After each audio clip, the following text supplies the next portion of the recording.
Welcome to 3 Count Commentaries. Let's talk about this. Jake the Snake Roberts says that John Cena does not have an it factor. The same Jake the Snake Roberts that went after Shawn Michaels and Bret the Hitman Hart, dissed both of them, is now saying that John Cena just ain't got no magic. He ain't got no gusto. The crazy thing is, I listened to the clip in its entirety, and he did not elaborate. So there's not much on the vine to talk about, except he literally said he doesn't think John Cena has an it factor. This was his exact words. He says, "Nothing personal, but I always struggle with him. He just doesn't have that magic in him. His interviews are okay, and his work was good, very good, but he didn't have that oomph. He had to work really hard." So John Cena doesn't have the it factor. He had to work really hard. I guess if you read between the lines, what he's saying is John Cena is not a natural. And I would agree with that. I would agree that if you compare John Cena and his charisma, his personality, and his rise to success to The Rock, well, The Rock is one of one. Even among other legends, The Rock is one of one in terms of charisma, personality, the way that he could entertain with interviews and, body language and character work. The Rock is a one of one. And most legends are, they're magnetic. They have something special and unique about them. And then you have a project. Somebody that the company sees something in, but it takes some digging to get it out. John Cena is such a project. He had something that the company thought was marketable and valuable, but it didn't come to him naturally. He had to work at it. It took grit and determination and hard work for John Cena to get to the point where he was. And I think a certain level of respect is owed there. And I think Jake Roberts acknowledges that he got there through hard work and determination without having bundles of natural charisma like The Rock, or being freakishly large and charismatic like Andre the Giant, or being as energetic as the Ultimate Warrior, or as electric as Randy Savage, or as smooth as Ric Flair. Like all of these things that other people have, Cena does not have.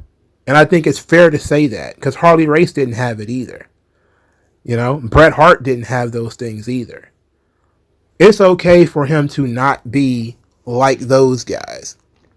He, drew a ton of money, sold a ton of merchandise, became one of the biggest drawn cards of the last 40 years. He's a superstar. He transcended the business. And he did so through being able to work very hard, and he knew that he needed to take directions. And that's really what got him there. He was able to take direction. If they needed John to do something, he was able to do it. He was on call. He dedicated himself to the business. He grinded, busted his ass. He needed to get better at promos. He needed to get better at character. He needed to get better in the ring, or whatever the case may be. He was able to do it. And people respect that. So no, we don't look at him the same as we look at The Rock. But we look at Cena like one of The Rock's peers.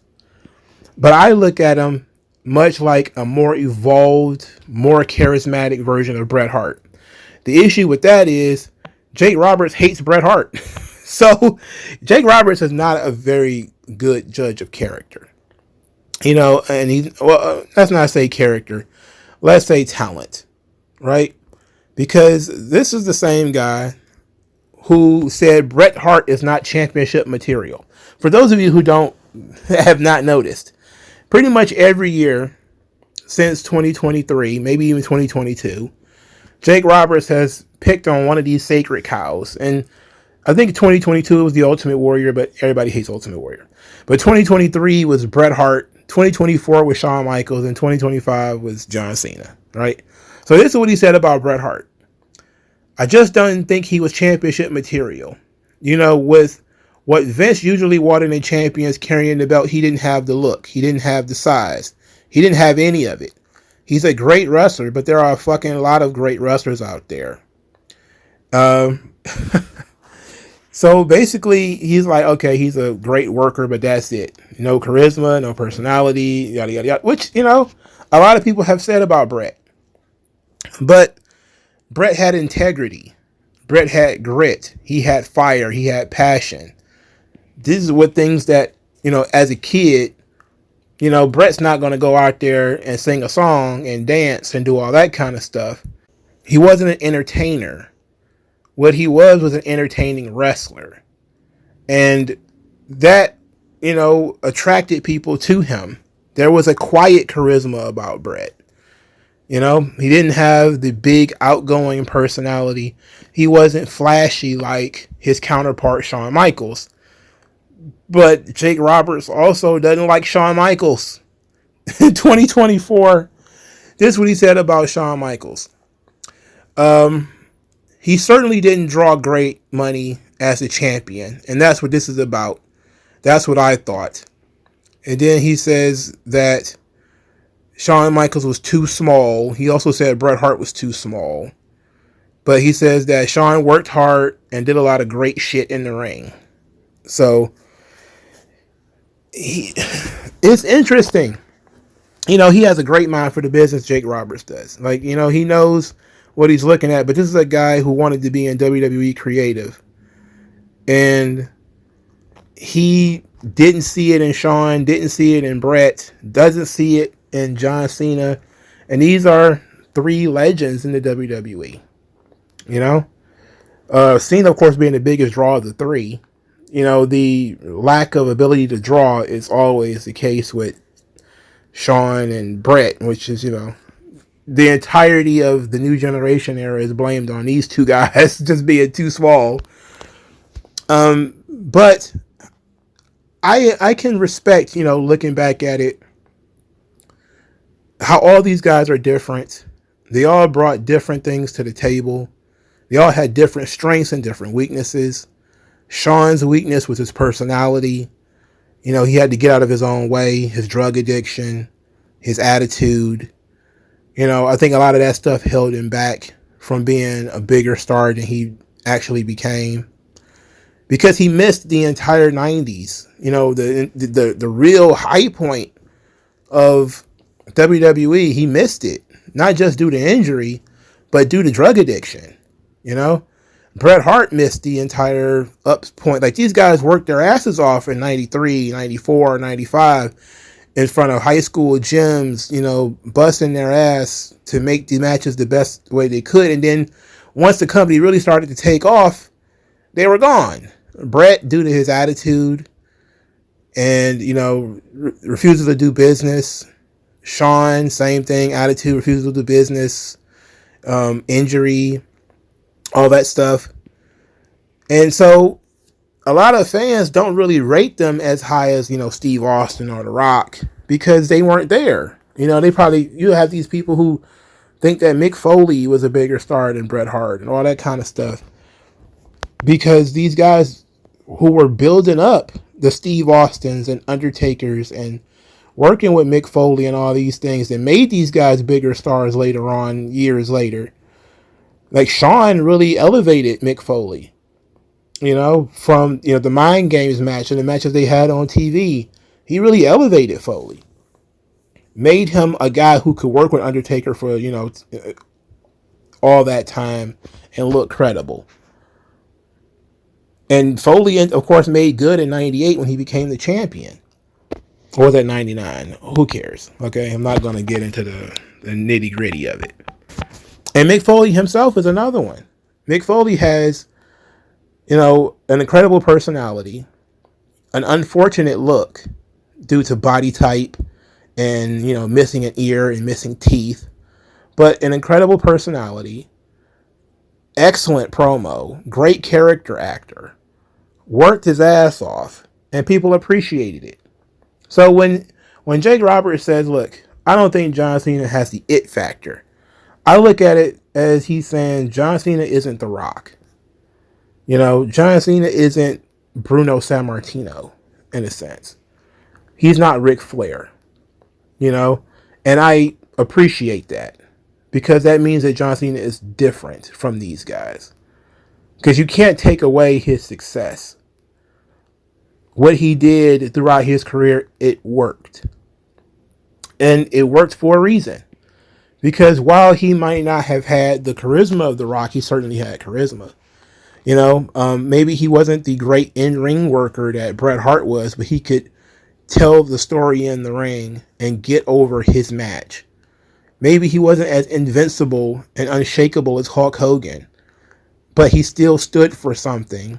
He still had grit and integrity. And no, he wasn't as colorful and as flashy as Shawn Michaels or as, you know, energetic. He didn't have the Undertaker's aura or the lore behind all of the characters and stuff, but you got a little bit of everything with John Cena. And you could treat him as an everyman or you could treat him like Superman. And that's one of those things that is very unique because John Cena could go out there and be just like everybody else, you know, and because he's wearing gym shoes and jeans and all this kind of stuff. But then you could, you know, flip it, introduce a guy like a Bryan Danielson or CM Punk, and all of a sudden John Cena is Superman. You know, like wasn't too many other people that you could do something like that with. Where John Cena could represent everybody, the average Joe in the street 1 minute, and then the next minute, he represents the entirety of the WWE, the entire corporate structure, and without changing his character at all, but just reframing it. Like, that's ingenious. How he was able to fall right there in that mid-space where he could do that without changing his character. But I think John Cena, really his legacy is in what he has been saying for a long time. Not giving up, showing respect, working hard, and putting forth your best effort. You know, being dedicated. That dedication, what Jake Roberts says he's lacking, is important. Especially considering there are other people who did have that, but they didn't have the work ethic. They had a poor attitude. They, you know, refused to try to improve. They just got, you know, the short end of the stick in terms of, you know, maybe they got released before they really found themselves, or maybe they lost themselves in drugs or alcohol or something like that, which happens to a lot of guys. It happened to Scott Hall, you know, who was one of the guys who had the it factor, who's just cool, but lost himself to drugs and alcohol. John Cena didn't have vices, you know, so he could dedicate himself. He didn't have, you know, children, wasn't married. He could marry the business. That was a very unique circumstance that led to John Cena's success. His passion, his grit, his desire, his work ethic, which they have not shied away from. Like, he has tremendous charisma, but he has mostly a very strong work ethic and a dedication. And sometimes that's all you need. So, let me know what you guys think about this. And I'll talk to you guys later.